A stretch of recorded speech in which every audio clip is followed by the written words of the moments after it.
Hi, I'm Melba Pearson, also known as the resident legal diva, and it is time for our first Mondays with Melba on True Crime MTN. So, many of you may have seen a version of Mondays with Melba on my Facebook channel, but now I'm very excited to be merging with True Crime MTN, and the format's going to be as follows.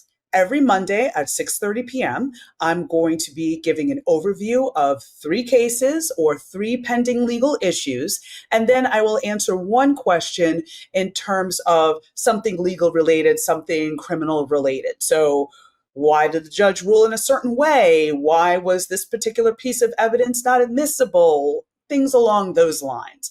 And so the goal is to give you just a little bit of an explainer of the behind the scenes of what happens in a lot of these cases, as well to put other cases on your radar that may not be getting a ton of media attention. I will also be doing some episodes on missing and murdered people of color, because again, many times a lot of those folks don't get the attention in the media to be able to bring closure to their family and loved ones. So would love to do whatever I can, whatever little bit I can, to be able to try and uplift and let folks be able to get some closure. So I hope y'all join us for the ride, and definitely curious to hear your feedback. So let me know. But today we're going to do things just a wee bit differently, because today is the day that we commemorate the life and the legacy of Dr. Martin Luther King Jr. I'm going to approach it from a slightly different perspective because this is a true crime channel. So I'm going to actually talk about his homicide and the investigation that followed, as well as the unsettled questions that are still lingering in terms of his death. So I'm going to take you all back to April 4th, 1968, at approximately 6:01 p.m. Dr. Martin Luther King Jr. was standing on the balcony of the Lorraine Motel in Memphis, Tennessee. He was in Memphis because he was going to lead a march supporting striking sanitation workers. And all of his work up until that point had made him a target, because he was fighting for racial and economic justice. Because again, a lot of people forget about that. They think about, the I Have a Dream speech, and they think about his work in terms of racial equity. But he was also fighting for all people to have a living wage, be able to pay their bills, which in the eyes of many made him very, very dangerous. At 6:01 p.m., a single bullet struck Dr. King, which ended his life and threw our country in turmoil. He was only 39 years old. So there were several witnesses that were present for the homicide, and among them were Reverend Ralph Abernathy, Andrew Young, who later became the mayor of Atlanta, Reverend Jesse Jackson, and they were all in close proximity to Dr. King when he was shot. They immediately rushed to his aid, and their testimony was very critical as the investigation started to ramp up. Additionally, other guests of the motel and the staff who observed the chaos and everything that happened afterwards became critical witnesses as well. So the investigation into Dr. King's homicide, a lot of times people call it an assassination, which it was, but it's also a homicide. He was murdered, okay? So the investigation into his homicide began immediately, and it was led by both the FBI and the Memphis police. Within a few days, police identified James Earl Ray, who was a 40-year-old escaped convict, basically, and they identified him as the prime suspect. So they conducted this international manhunt, and he was finally caught June 8th, 1968, a few months later. He was then extradited to the United States, and then in March of 1969, he pled guilty to the murder of Dr. King and was sentenced to 99 years in prison. So, of course, the plea deal avoided the trial, but a trial would have been good from the perspective of there's still so many questions as to, first of all, most people who commit a homicide don't have the means to really go on the run. A lot of times they'll maybe go one state over, or they'll stay local where they have resources and they know people. But very few people that commit crimes are able to escape abroad. So who paid for his escape plan? Question one. Also, after James Earl Ray pled guilty, he recanted. He said, no, actually, no, I really didn't do it. I wasn't the one who murdered Dr. King. I was set up by this dude named Raul. And he is this mysterious figure, and he coerced me into pleading guilty. And so that kind of, really fed into the conspiracy theory of, who else was involved? Did this Raul really exist? Was James Earl Ray just the fall guy for someone else? Was it racists and white supremacists? Was it the Klan, who was incredibly active during that time? Was it organized crime, because the mob was offing people during that time too? Or was it the government?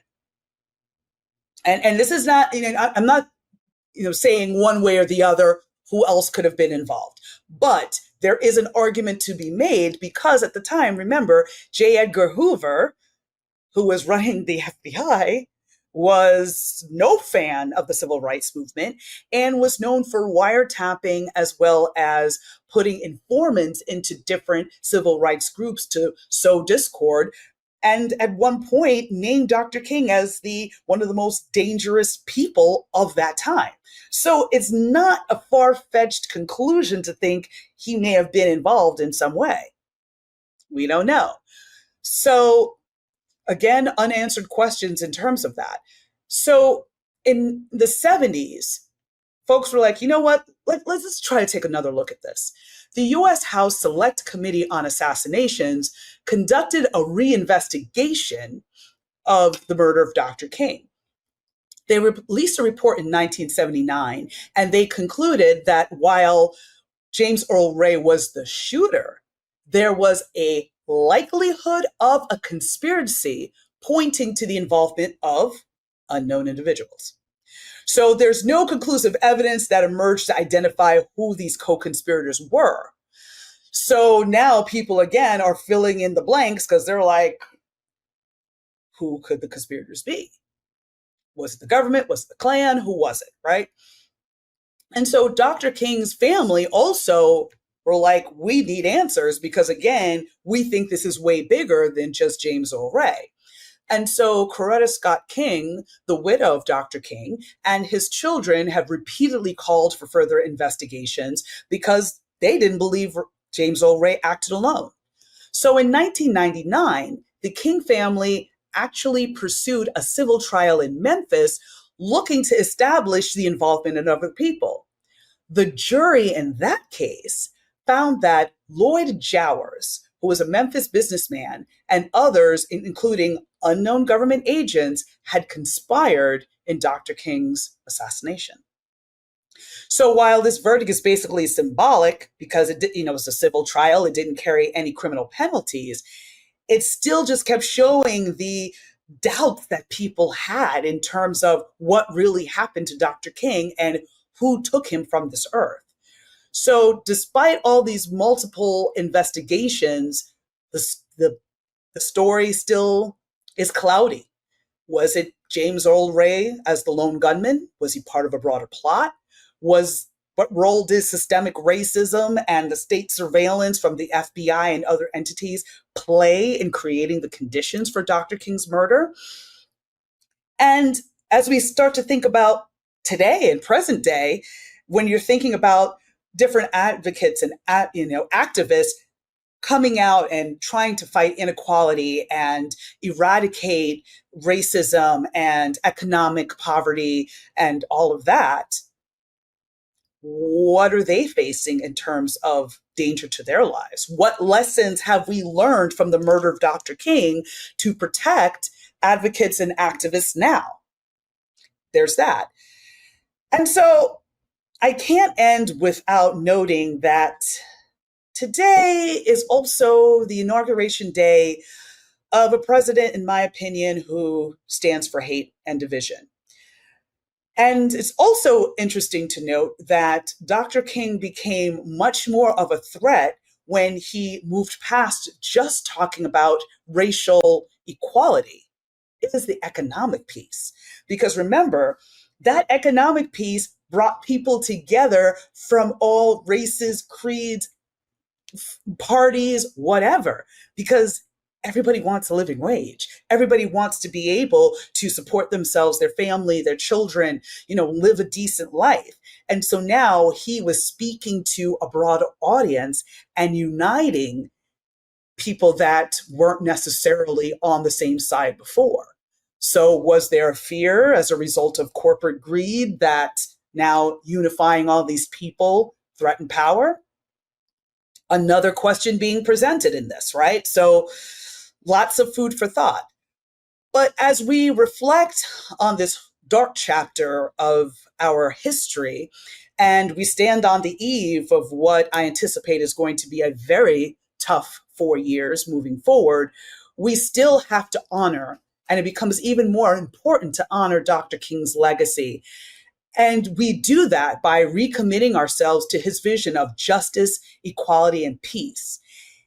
His sacrifice led to the passage of the Voting Rights Act and the Civil Rights Act, sadly, both of which have been undermined through recent decisions from the Supreme Court and others.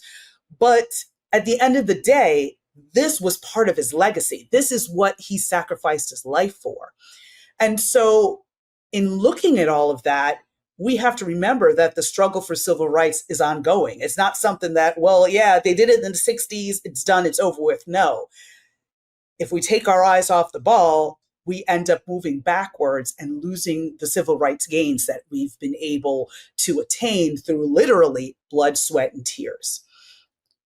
And even in the face of great tragedy, that hope and that resilience can still push us forward. So as I sign off, I'm going to give you my favorite quote from Dr. King. If you can't fly, then run. If you can't run, then walk. If you can't walk, then crawl. But whatever you do, keep moving forward. Rest in peace, Dr. King. I'm Melba Pearson, and thank you for tuning in to this first Mondays with Melba. Take care. If you like this video, please like it and subscribe. I'm Dave Ehrenberg, aka the Florida Lawman, here on the fastest growing true crime channel, True Crime MTN. And we'll see you next time.